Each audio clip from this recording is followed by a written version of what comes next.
Hi friends, నమస్తే అండి. అందరూ బాగున్నారా? నేను మీ రాణి శ్రీనుని. టుడే మన లంచ్ చూద్దాం రండి. అదిగండి, ఎమ్మీగా మటన్ పులావ్ అండి. చాలా టేస్ట్ ఉందండి. దాంట్లోకి రైతా ఒకటి సరిపోతుందండి.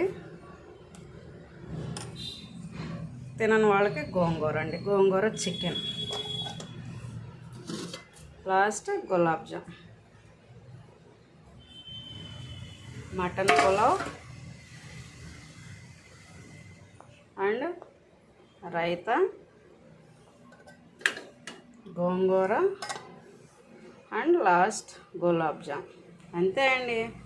నచ్చితే లైక్ చేయండి, ప్లీజ్ సబ్స్క్రైబ్ అండి. బాయ్ అండి.